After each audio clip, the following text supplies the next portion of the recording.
Enfin un mouvement des ultras réel, officiel, en contestation avec ces dirigeants qui font n'importe quoi avec ce club depuis tellement longtemps. Je suis content. Est-ce que c'est trop tard ou pas? On va en parler avec les banderoles, les images, etc. juste après l'intro. Let's go. Okay, let it be known. I'm working hard when I ain't on the phone. This ain't a home, this ain't a phone. Grind never stopping, I'm keeping it cold. Unlocking the door with the holy key. You supposed to be this close to me, and hopefully you understand G.O.D. Maybe this cold. Et avant toute chose les gars, on n'oublie pas de liker la vidéo pour m'aider au référencement de cette vidéo tout simplement. Si vous aimez mon contenu, que vous ne me connaissez pas, n'oubliez pas de vous abonner et activer la cloche pour ne rien rater entre les lives et les nouvelles vidéos. Et on est au top, voilà. Alors, déjà, il faut savoir quelque chose. Moi, je ne suis pas là pour dire que les ultras ont été lents ou pas, même si je trouve que oui. Moi, mon avis, c'est que ça a été vraiment fait un peu trop tard parce que ça fait tellement longtemps que ce club marche à l'envers. Après, on peut comprendre aussi les ultras. Il faut savoir que les ultras sont vraiment cadenassés par les Qataris depuis qu'ils sont revenus. Ils étaient tellement contents d'être revenus qu'ils ont dû signer une charte avec des trucs et tout ça. Il faut savoir que les Qataris, comment ça s'appelle, sont là à gérer les banderoles, ce qui va rentrer, ce qui ne va pas rentrer, etc. Donc les signes contestataires, ils peuvent pas le faire au Parc des Princes, c'est un peu compliqué, ils sont un peu entre les deux. Mais moi, je trouve qu'à un moment donné, il fallait réagir bien avant parce que franchement, ça fait tellement longtemps que ce club marche à l'envers. Et d'ailleurs, je vais commencer par prouver mon honnêteté par rapport à ça. Voilà, ça c'était il y a 4 ans. Il y a 4 ans, bien avant les trucs de finale de Ligue des Champions et tout ça, je dis stop pour Nasser à la tête du PSG. Et croyez-moi sur parole que cette phrase-là, je la pensais, et même si on aurait gagné cette Ligue des Champions, j'aurais pensé exactement la même chose. Parce que c'est pas un résultat en Ligue des Champions qui va me faire penser que ce club est mal géré en vérité. Ce club est mal géré. Je vais commencer par Nasser Al Khelaifi déjà. Nasser Al Khelaifi, sachez qu'il nous a mis dans la mouise à partir du moment où quand il y a eu le flop Serge Aurier qui avait traité notre propre entraîneur Laurent Blanc de fiotte, je dis bien de fiotte, sur les réseaux sociaux. Il a été décrédibiliser Laurent Blanc par Nasser Al Khelaifi en lui demandant de refaire jouer Serge Aurier alors que dans n'importe quel club il aurait été viré ou enfin je sais pas ce qui serait passé, il aurait été transféré tout de suite mais il aurait été mis de côté. Aujourd'hui il avait mis Serge Aurier au-dessus de notre entraîneur et je pense que moi clairement je n'oublierai jamais ce match retour face à City. Je pense que Laurent Blanc nous a mis dans la mouise pour se venger de Nasser Al Khelaifi parce que on ne peut pas accepter ça en tant qu'humain de se faire marcher dessus comme ça par son propre président qui préfère donner la puissance aux joueurs par rapport à un joueur qui nous a insultés. Ça, c'est le premier point.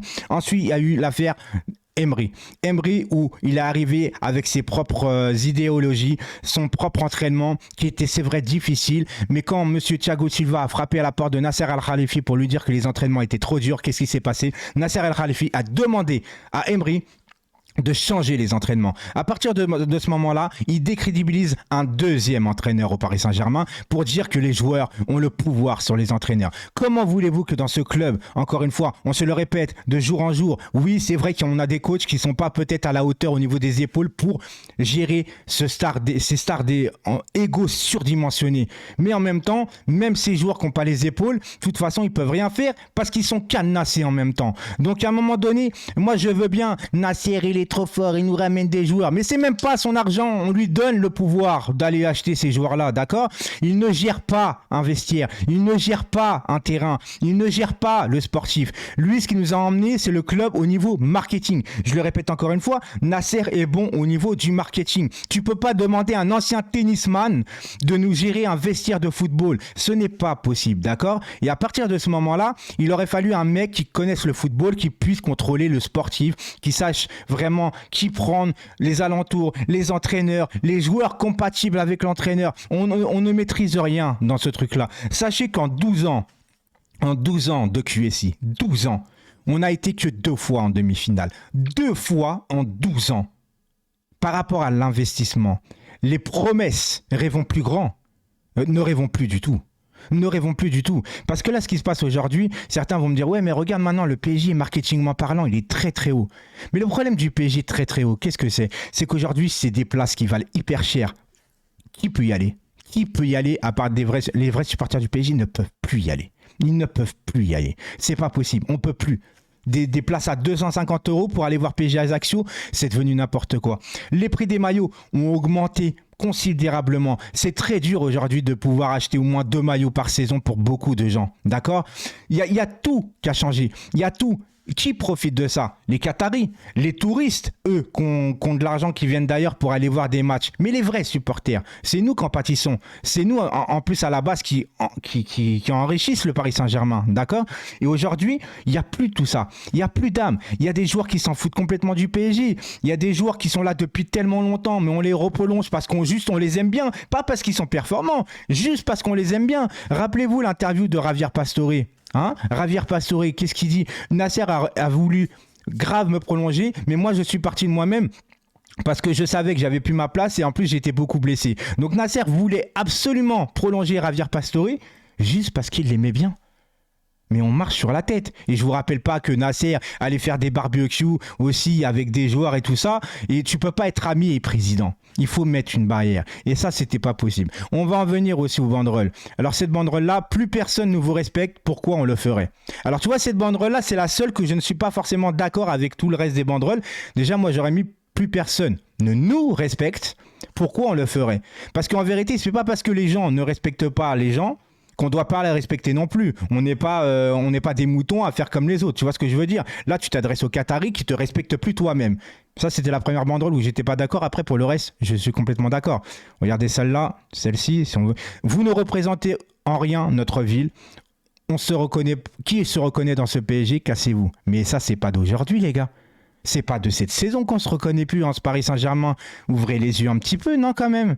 Non, je suis le seul à dire que c'est aujourd'hui qu'on ne se reconnaît plus en ce Paris Saint-Germain-là. Bah, dis donc. Écoutez, pas de problème, mais non, ça c'était celui-là, désolé. Attends, elle est où la dernière banderole là? Voilà. Le ras-le-bol avant le raz-de-marée, direction démission. Bah ouais, d'accord, direction démission, il n'y a pas de problème, mais qui va nous reprendre derrière? Direction démission. La direction démissionne. Donc c'est qui la direction? C'est le Tchèque qui est là-bas, qui fait partie de la direction. Vous voulez vraiment la direction qui contrôle le Paris Saint-Germain, mais qu'on garde le Tchèque, donc QSI. Parce que ça, c'est un peu flou aussi pour moi. Et je suis là vraiment pour débattre, parce que je ne comprends pas certains trucs. C'est que de toute façon, le Tchèque, admettons, il dit, vas-y, j'en veux plus du PSG. Qui va le reprendre? Le PSG vaut des milliards aujourd'hui. Qui va aujourd'hui mettre l'argent sur la table? Je ne sais pas, je ne comprends pas. Et par exemple, le Parc des Princes, c'est pareil.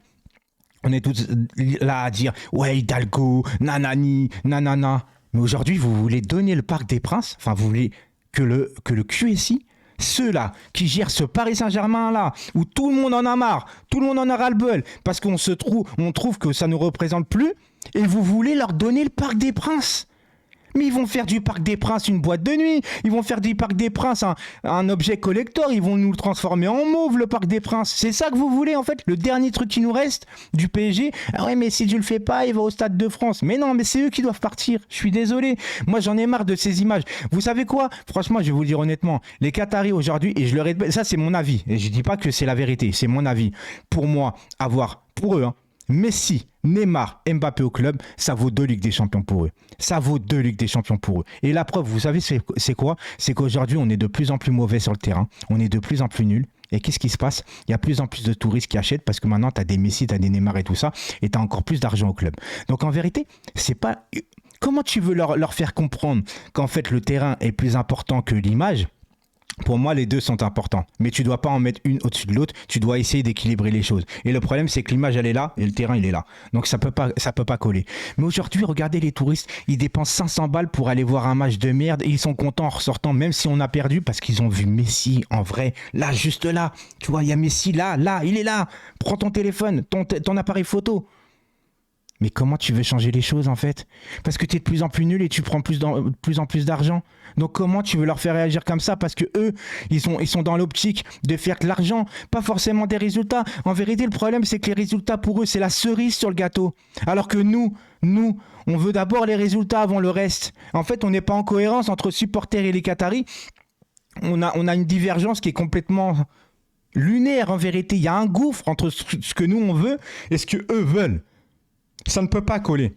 Ils ont une culture de l'argent à tout prix, l'image, et c'est tout. De toute façon, on a été repris à partir d'un deal, pas par rapport à une envie. Et à partir du moment où tu as été repris, le Paris Saint-Germain a été racheté par un deal. Parce que pour faire plaisir à certains, pour avoir un truc, un vote, etc., c'est que déjà, tu achètes un truc juste pour avoir de la rentabilité et l'image, et pas pour en faire quelque chose de bien. Pourtant, au début, c'était cohérent. C'était cohérent de ouf. Il y avait une équipe, il y avait encore une âme, il y avait des trucs. Mais sauf qu'en fait, ils ont été trop pressés. Au lieu de continuer comme ça, à se dire ça va y arriver, mais au moins on avait un truc, une structure convenable et tout. Et ben non, on était trop pressés. Alors on a voulu acheter cette Ligue des Champions. Ils l'ont voulu l'acheter, cette Ligue des Champions, en vérité. Tu vois ce que je veux dire? L'acheter pas en trichant, mais l'acheter en disant on va mettre beaucoup d'argent, on va acheter les meilleurs joueurs. Mais c'est pas comme ça que ça marche. Regardez Chelsea quand ils gagnent la Ligue des Champions, ils ont aucune star dans leur équipe. Aucune star. Mais le collectif a pris le dessus. Vous vous rendez compte que le PSG, il gagne ne serait-ce juste une Ligue des Champions. Une Ligue des Champions, même sans trop de stars. Mais c'est Bagdad à Paris, ça explose. Marketingment parlant, tu gagnes tout avec la richesse qu'il y a à Paris, avec la marque Paris, mais tu gagnes une Ligue des Champions, t'as tout gagné. Mais eux, ils ne comprennent pas ça en fait. Ils veulent pas comprendre que gagner une Ligue des Champions à Paris, ça vaut tout l'or du monde, que par rapport à avoir des Messi, Neymar, Mbappé au club. Je te jure que tu gagnes une Ligue des Champions à Paris, c'est émotionnellement c'est ouf, mais même au niveau de l'image, c'est Paris les gars, c'est Paris. Mais les Qataris, ils veulent pas voir ça comme ça. Ils veulent pas voir comme ça. Et moi, je le répète depuis très longtemps, je ne veux plus de ça. Je m'emmerde devant les matchs. Et j'ai plus d'émotion. En Ligue 1, je suis désolé. L'effectif que tu as, heureusement, si on prend, en étant objectif, si on est champion, mais heureusement, t'as vu les joueurs qu'on a. Alors oui, certes, les doublures, c'est pas ça, etc. En Ligue des Champions, c'est un peu compliqué. Mais en championnat, t'as vu l'effectif.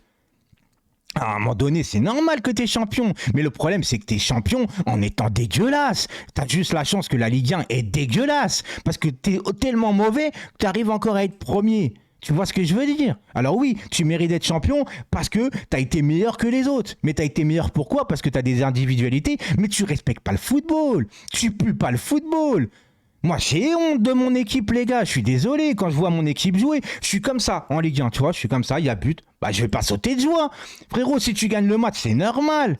Ce qui nous donne, en fait, le truc maintenant, c'est la Ligue des Champions parce que tu affrontes des adversaires à ta hauteur de base. Tu es censé être à sa hauteur, tu vois. Donc, quand tu commences un match en Ligue des Champions, tu te dis, il est là le suspense parce que tu sais pas si tu vas gagner le match. Normalement, en Ligue 1, tu te dis pas, est-ce qu'on va gagner le match? Maintenant, tu en es à te dire, normalement, pas cette année, mais normalement, tu te dis combien on va le gagner. Et le rapport de force et même d'émotion, il est descendu. Et c'est normal. T'es pas une locomotive, tu pars tout seul. Ce qui reste derrière, il reste derrière. Ils sont pas attachés à toi, je te le dis honnêtement. Moi, je me reconnais pas dans ce club, les gars, et je le dis, je fais des vidéos parce que je suis passionné. Je suis passionné d'abord par la vidéo, mais par aussi le Paris Saint-Germain. Et je suis même en train de réfléchir, est-ce que je devrais pas faire des vidéos aussi de football normal? Parce que j'ai besoin de faire du football dans ma vie, tu vois. Genre le prochain match Manchester-Real, je me demande si vraiment, à un moment donné, je vais être devant. Est-ce que je devrais pas faire un débrief pour un peu m'aérer l'esprit et de parler un peu football avec vous, tu vois? Parce que j'aime parler football. Mais au PSG, on parle que des problèmes, on parle que de la merde. C'est nul, on est nul. On va pas se le cacher, on est mauvais, il y a rien. On a un coach qui ne sait pas réagir. On a un Messi qui perd contre Lorient, là. Il est déjà en Arabie Saoudite. Mais ça, c'est pas la faute de Messi. Si Messi il a le droit d'y aller, il y va. Mais c'est à la direction de dire non, les gars. C'est à la direction de dire non. Je sais pas comment on va s'en sortir. En tout cas, moi, le Paris Saint-Germain, celui-là, ne me le plaît pas. Et ça, depuis très, très longtemps.